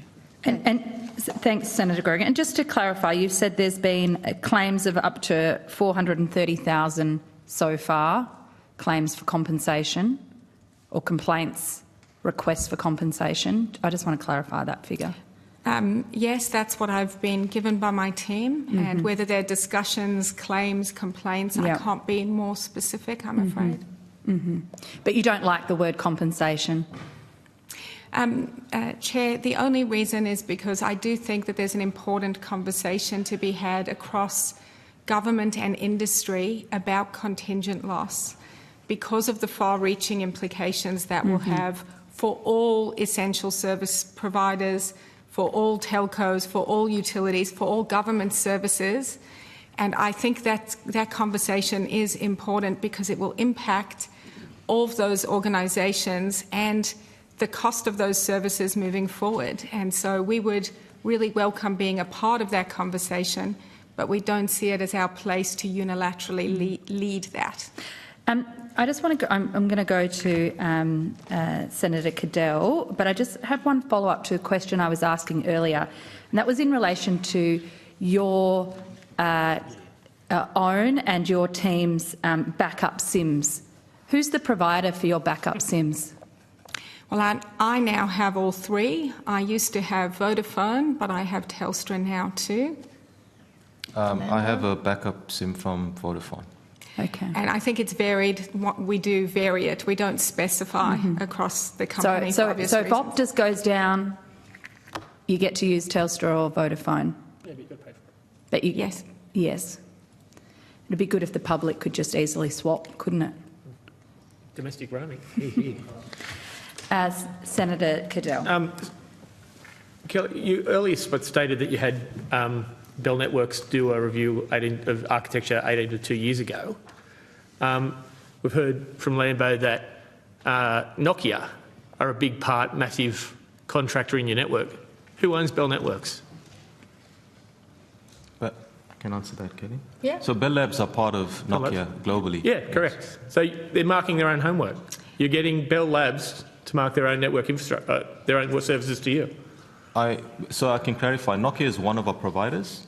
But a significant one, you said what they do, and they do They the are outsourcing. one of our providers, and so are Ericsson, and so are Cisco, I understand and so all are that. several others. So, and they are a very proficient and experienced and professional provider of this service. They weren't able to help on this. Sorry? They couldn't fix this, could they? Senator, the fundamental premise of what you're saying is correct. That even though we've done very detailed reviews into our architecture, our processes, our risks to make sure we could be as resilient as possible, we did not have an articulated, clear risk that each one of our 90 routers would independently shut itself down at the same time using a fail-safe on those Cisco routers that our team was not aware of. So that specific risk that caused this outage was not identified in any of our reviews. Thank you, Chair. Senator Henderson, have you got some questions? I have. Thank you very much, Chair.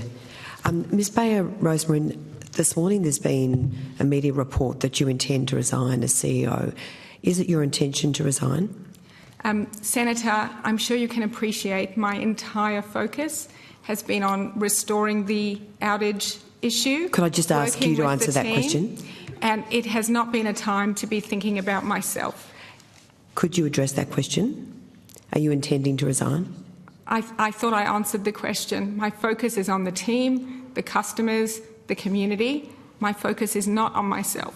So that report is not correct? I haven't seen any reports today. I've been preparing for being here. Sorry, Senator Henderson, do you want to ask another question? Yes, I do, Chair. Yes. Ms Bayer Rosmarin, can I ask you to explain a bit more about the peer network, the issues with Singapore Internet Exchange? You've explained the network was overwhelmed by updates from a peer network, Singapore Internet Exchange. The affected Optus autonomous system has been reported in the media as peering not only with Singtel but also Akami, Flag Telecom and China Telecom's ChinaNet. Could one of those other peer networks, such as ChinaNet, automatically update and perhaps adversely affect the Optus network as Singtel's network has done? Do you want to? So one of the after the outage, and one of the recovery steps we did was to understand, and forensically work with our partners to understand what the trigger and the root causes were, and we have applied the necessary protection to ensure that none of our peering partners could create a situation where a repeat of the outage could happen again. And why are you certain that that's the case? Because we have applied the necessary protection, we have worked with our partners to verify, validate, and we have worked through a series of workshops. Our team has worked around the clock to make sure that all the different scenarios and requirements had been worked through and put in place. Ms Kelly Bayer Rosmarin, the outage was caused by the actions of an overseas-based network, as we know. You've referred to, in general terms, with some communications with the Minister for Home Affairs. Can you detail those communications? Has the Minister for Home Affairs been in touch to understand exactly how this occurred? And prior to the outage occurring, had the government taken any steps to seek to ensure that Optus was not vulnerable to an international provider bringing down the network? Yeah, thanks for the question, Senator. So firstly, just to be completely clear, we are accountable at Optus for the network that we operate. Lambo has full autonomy in making decisions about how that network operates, and I'm accountable as the CEO of the company. So whilst the trigger event happened in an international peering network, which all telecommunications companies peer with other networks, it was our responsibility to make sure that nothing that happens in one of those peering networks has an impact like this. Could I just ask you to address the question, though? The question is, had the government taken any steps to seek to ensure that Optus was not vulnerable to an international provider bringing down the network? So we work very closely with the government and our regulators whenever we're introducing network elements or other working with others to make sure that the government is comfortable with who we're dealing with and how we're dealing with them. Early last Wednesday, did you try to call the Minister for Communications, or did the Minister try to call you, and what time was that? I called the Minister for Communications at 8:32 a.m, although my team had been in touch with her office prior to that. What time had your team been in touch? I believe it was just before 8. And who from your team? I believe that was Andrew Sheridan, but I'll take it on notice to confirm that that's who it was. And what was the nature of your discussions with the Minister? We had a reasonably brief conversation. It was very constructive. I explained what we knew at the time, which was unfortunately not much, and expressed our commitment to resolving the issue. The Minister offered her full support as needed, and we agreed that I would keep her updated during the day. So the Minister went on radio, I think, at 7:30 and gave assurances. On what basis did she do that, given that no communication with Optus had occurred at that time? At that time, there was communication from Optus, Senator, that confirmed that we knew about the problem and we were working on it. But you just said the first communication was just before 8 o'clock with Andrew Sheridan. Sorry, that was a direct communication between our offices, but the communication, more generally, the statement that we'd issued that we were working on it was out there. So I believe so the statement, was fully justified to say that. So the Minister was relying only on the statement, the public statement issued by Optus? I think that would be a question for the Minister. Did the Minister explain what action, if any, the government was taking to help bring this crisis to an end? I believe that she just offered her full support for us to focus on the issue. Did the Minister ask you about what government services or facilities were impacted by the Optus outage? Yes, she did. And what was your response? I explained that all of our mobile data, voice and fixed networks were down, but not all of our corporate networks, and that's the information that I had at the time. And to what extent were government services impacted, given your corporate networks were not impacted? It varied on a customer-by-customer basis. If you could provide the details of the government services impacted on notice, I'd be most grateful. Did Minister Rowland ask for assistance in helping to deal with outages of government services to the extent that they were impacted? She did not ask that of me, no. Did she ask anyone else for assistance? I don't know. Could you investigate that and take that on notice and come back to the committee? Sure. Did Minister Rowland say to you whether the government had any contingency plans in place to deal with the loss of essential services, such as the 000 service? Senator, I think obviously we have a lot of communications with government, and it's probably not appropriate for us to keep going through what those communications were. It's very appropriate, because I'm asking you a specific question. Did Minister Rowland did Minister Rowland say to you whether the government had any contingency plans in place to assist with the loss of access to essential services? It's really important you answer that question. I don't recall that. Thank you. Did the Minister advise whether she was talking with any other telcos, trying to arrange for other telcos to step in and provide services on an urgent basis? No, that was not mentioned.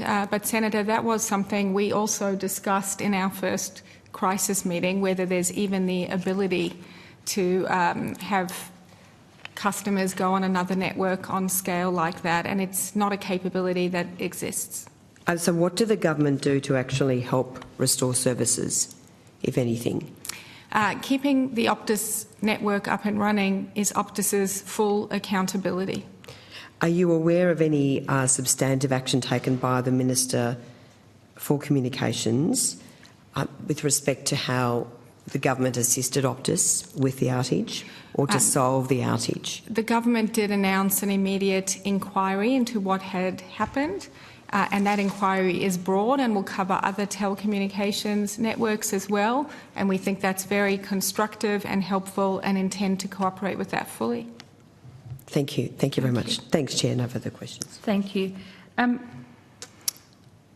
All of us, I imagine, at this table and our parliamentary colleagues have been inundated with members of the public who have been impacted by this.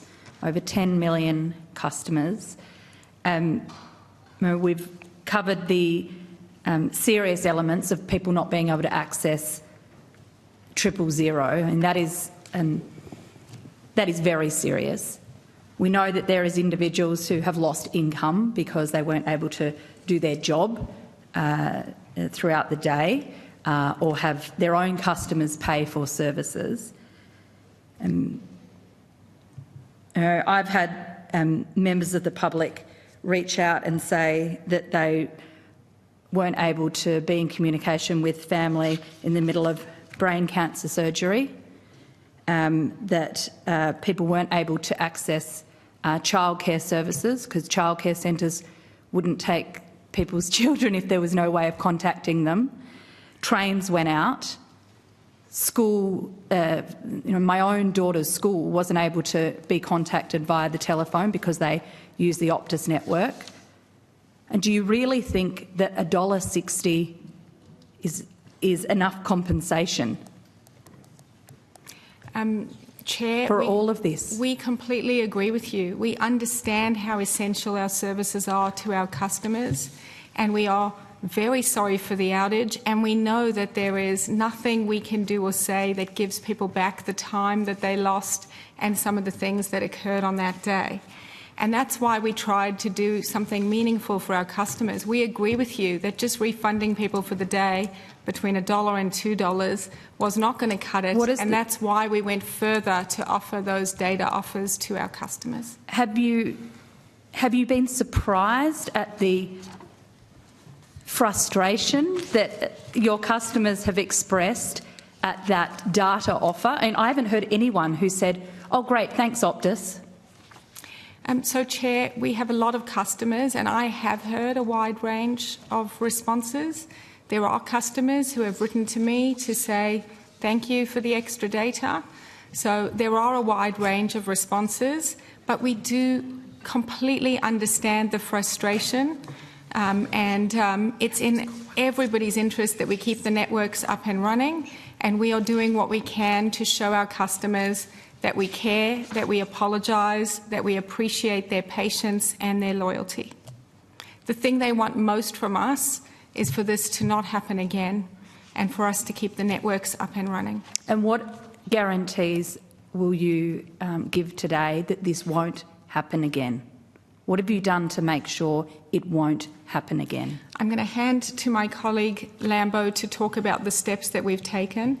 What I can guarantee you is that we will do everything we possibly can to try and prevent another incident like this from occurring, and that we've taken steps to make sure this same specific could not occur. Do you want to outline the steps, Lambo? Yeah, so since the outage on Wednesday morning, we've been working forensically around the clock with our partners to firstly understand what the root cause was, what the trigger was, and how we could increase the resiliency of the network to the outage.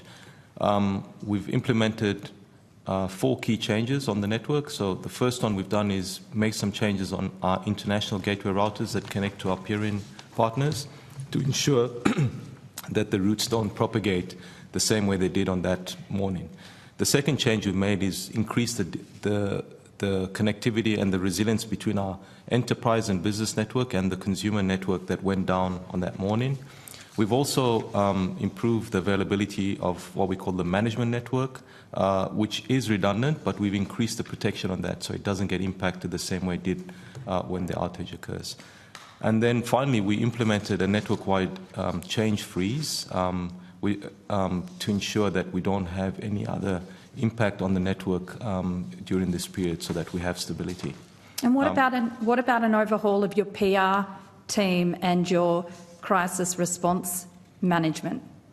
Because that is one of the biggest problems that members of the public have raised with us, and what all of us at this table have put to you today, that the communication with Australians in the midst of this was appalling. What have you done to fix that? Thanks for the question, Chair. There are always opportunities for us to do better. As I said in my opening, I wholeheartedly believe that the team did the best that they could with the information they had at the time and the channels available. Having said that, there have been suggestions to us that we do press conferences versus one-on-one interviews, that our messages are of a different tone, etc. And we will be taking all of that feedback on board to try and make sure that we do better in the future, whilst at the same time trying to make sure there is no future where that's needed. Senator Grogan. I just want to follow through on that line. What it's sounding like for us, I think I'm probably speaking for all of us, is that you're not hearing what we're saying. No. My understanding, my experience, and I know that of some of my colleagues, is, you know, if you work for a large business, there's a lot of crisis planning, there's a lot of risk management work. Now, on a risk management matrix, this scenario, this situation that occurred on the 8th of November would sit down there as like highly unlikely but catastrophic, right? You would understand risk matrix? Yes, absolutely. So that would lead you, surely, as an organisation of your size, to have a plan for something catastrophic that would include a significant public relations piece, because you have to assure your customers who are concerned, confused and not knowing what's going on, that they see a face or they hear a voice and this is actually the company telling us what's going on, or telling us they don't know but they're finding out. Showing some compassion and empathy. So, but I haven't heard anything that you've kind of taken that piece and gone, well, yes, one of the things we're looking at is, because there's been plenty of commentary since the 8th around your public relations approach to this, but there's nothing in what you're telling us about how you're looking at improving the learnings you're taking from this, how you're going to improve into the future, how you're going to provide more assurity for your customers. Not hearing anything about that. Yeah, about the comms and also risk management. I apologise, Senator, because I have been trying to say that we're taking on board learnings about how we did that. We did follow the plans we had in place. I think one of the things you said really resonated with me. You said that maybe people now want a face and a voice, and a statement and our teams talking in the background via the media was less ideal than if we'd had a real face and a voice, which I try to bring from 10:30 to this. So I think that's a great suggestion, and we will of course take that on board. I do want to just make sure that people understand that there was no intention from Optus not to be communicating. We felt our messages were out there for the customers, and that customers did know there was an outage. They did know we were working on it. And as frustrated as everybody is that we didn't have more information to give, which is what people really wanted, what was the problem and when would it be fixed, I can't tell you how frustrating that was on our side as well. We wish we had something more to communicate in those early hours. So we are absolutely open to taking all the learnings and suggestions, and I appreciate your constructive suggestions, which will feed into our learnings moving forward. So this does take me back to the management of risk, because obviously your company, there's a lot of customers who would be weighing up what they do next. That always happens.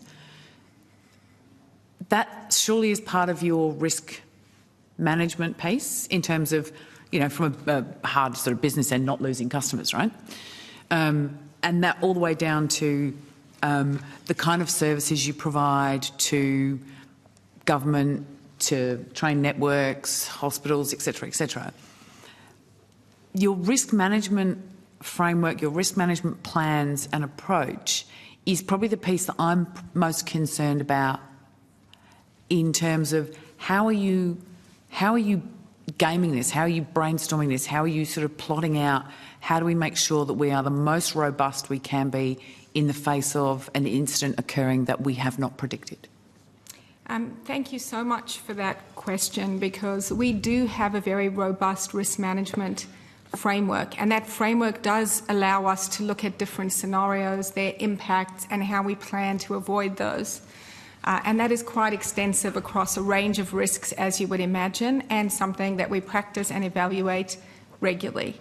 So, when you say regularly, how regularly? I know when I was asking earlier, you said that you'd had one trial on part of the network earlier in the year.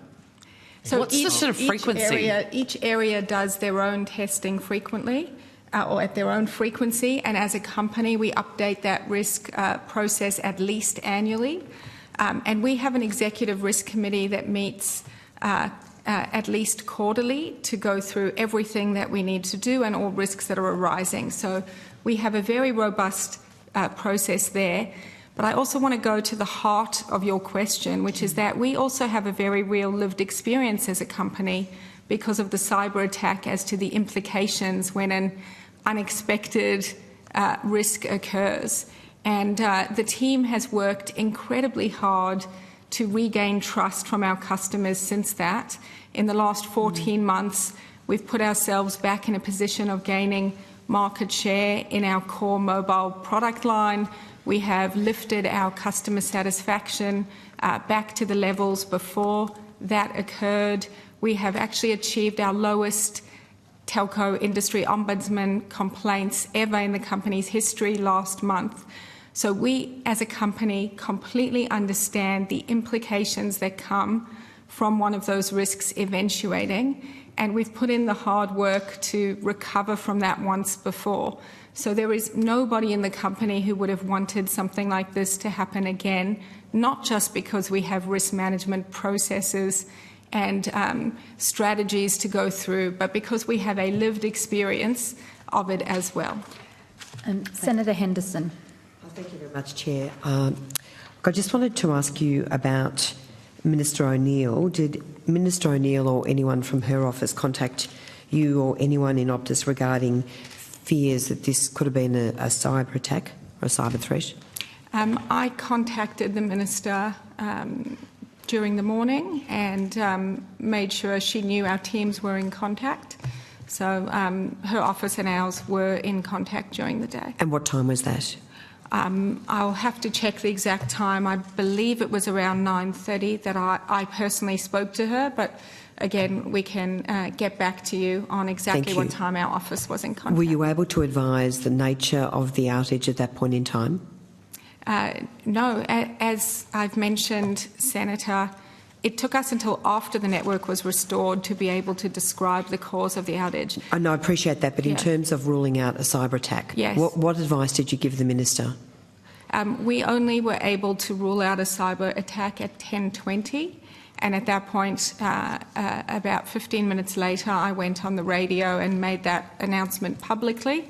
And so we were able to communicate that to everybody after that time. And did the Minister for Home Affairs provide assistance or in any way up until the point of time when a cyber attack was ruled out? As I mentioned, we were in contact with the Australian Cyber Security Centre, who we work with closely and regularly, and they were providing us with assistance, yes. And, sorry, just to go back to my question, did the Minister make any offer of assistance? I don't think specifically, but I'm sure she would have been aware that we would be working with the appropriate teams on that. Can I ask you about whether you've received any notice of any legal claims, or are there any proceedings which have been instituted? Not to my knowledge. Any threats of legal claims? Not to my knowledge. Can I ask you about the cost? Could you take those on notice? Yes, I could take those on notice and you. ask our legal team. Yeah. Could I ask you about your PR and strategy advice you've received in relation to managing the fallout of the outage? What has been the cost of that PR and strategy advice? I'll have to take that on notice, Senator. Are you also able to provide on notice to the committee a copy of all of the advice and recommendations you've received from your PR and strategy team and your government relation teams in relation to today's hearing? Senator, I'm not sure I'd be able to do that because many of them were in conversations and brainstorming sessions, so it isn't in a crisis situation that's moving so fast. It's not as formal as tabling. But to the extent that you've got talking points or other briefing notes or background documents, could you provide a copy of those to the committee? I will certainly have a look as to whether there's anything like that, but I know, for example, when I did all my media, I did not have briefing documents. I was there to represent the company. And sure. But just in relation leading up to today's appearance by you, if you could provide all of that material. My last question relates to mobile roaming. Did you investigate mobile roaming as an option to provide connectivity to Optus's 10 million Australians? When I was the Shadow Minister for Communications, I passionately spoke about the importance of mobile roaming, particularly in rural, regional and remote areas. What steps did you take to investigate whether mobile roaming was an option for your customers? Thanks for the question, Senator. As I mentioned in our first crisis meeting, we did raise the possibility, we did ask whether that was a possibility, and we understand that that's not technically feasible at the moment. So for that to occur, there are a range of technical things that would need to happen between the different providers, and that is not currently in place. Well, mobile roaming is used, in fact, at the moment in relation to emergency phone calls, where there's only one Optus tower or one Telstra tower in a rural area. So you currently have that technology. So can you just explain why that wasn't explored? Can you explain, Lambo? Yeah. Yeah, so as Kelly has said, we don't have a mobile roaming agreement with Telstra or TPG. TPG roams on our network in regional areas on 3G. However, we don't have a facility for our subscribers to roam on another network. Did you investigate the possibility of putting that in place on an emergency basis with the likes of Telstra? It is not possible unless you have all the technical configuration set up interconnectivity. Is this something that you will now investigate, given you've told us you don't ever want to see this happen again? Chair, that's something that we will need to discuss with the other mobile providers. Is this something you will discuss? Chair, it's something we will discuss with the others, but I also want to just mention that there are some practical implications of that, because how about practically delivering the service to your customers that the customers need? For example, in this instance, if we had automatically roamed our entire customer base onto another network, that could have overwhelmed and congested and brought down that network if it hadn't adequately planned. So in other words, it is technically possible, but it was not technically possible, but in the not at the time, but it is. Yeah, that's right. It is technically feasible. Yeah, what I'm saying is it would require a lot of planning, coordination and work to be implemented on a practical basis. Are you prepared to put that work in and those plans into place to guard against another possible outage, so that Australians will not lose their connectivity and suffer as much as they have? What I can say, Senator, is we will definitely take away the suggestion and work through it with the other providers. I must say, I'm flabbergasted. We asked you previously, what will you do to make sure this doesn't happen again? And this wasn't even one of the options you listed. Is it because you don't want your customers being able to roam on a competitor's network? Is this about protecting your own profits ahead of the interests of the customer? I don't understand why this wouldn't already be on your list of things to investigate. So I think Senator Henderson is absolutely correct. So, Senator, two things. Firstly, we don't see profits and customers as opposed in any way. We only make a profit if we have happy customers, and more customers choose us and more customers choose to stay with us. So for us to be profitable, we want to do the right thing for customers. And secondly, if I were to say it another way, given that Optus has networks that are set up and we at the moment have about 30% market share, let's say hypothetically that there was a fault on Telstra's network where they have 50% market share and suddenly all of those subscribers were to be on our network, we would have to have already invested in the capacity to be able to cater for that many customers simultaneously. So there are a lot of considerations if we go down this path about investment, capacity, and how that all works to make sure that you don't inadvertently, if one goes down, bring down another network by overwhelming it with scale. I suggest you get on with talking to your competitors and making sure the Australian people are actually looked after and can access a service that is essential. We are going to have to finish wind up. I know Senator Pocock has a last burning question, and so does Senator Cadell. Can we keep them short? Yes, Chair. Thank you, Chair. Thanks again for your time. One of my team members just called the Optus business line to inquire about compensation, and they were told that they couldn't lodge a claim, and Optus would get back to them at some stage when they had more information. Which is what's going on there. You said earlier that you have had small businesses lodge complaints. What do I tell to small businesses? Senator, if you could pass me the details of who called, and I'll look into why the process was not followed. Well, that was literally half an hour ago, and they said you can't lodge a claim. We don't have the information about what's going to happen. And so we'll get back to you at some point once we have more information. Why don't they have the information? I would have to look into that. So if you can pass me more details, I'll make sure we do. Does your Optus business line have the information necessarily to take claims when people call up? I believe that they do, and as I mentioned, we've already had a number of customers who have been able to do that. So I'll look into it. Senator Pocock, we will have to wind. Yeah. Senator Cadell, quickly. Very quickly, you answered about the engagement levels of your staff when I asked that.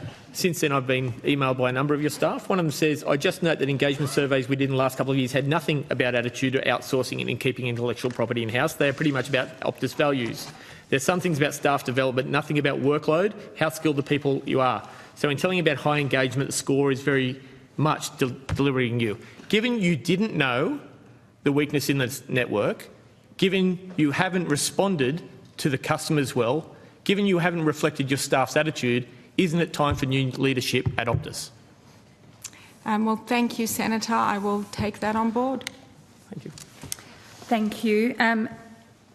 We are going to have to end today's hearing. I do thank you both for making yourselves available today at such short notice. I know this only happened a week ago, but it was important to make sure that the Australian people and the millions impacted were able to see and hear directly from you what is going on and what you're going to do about it.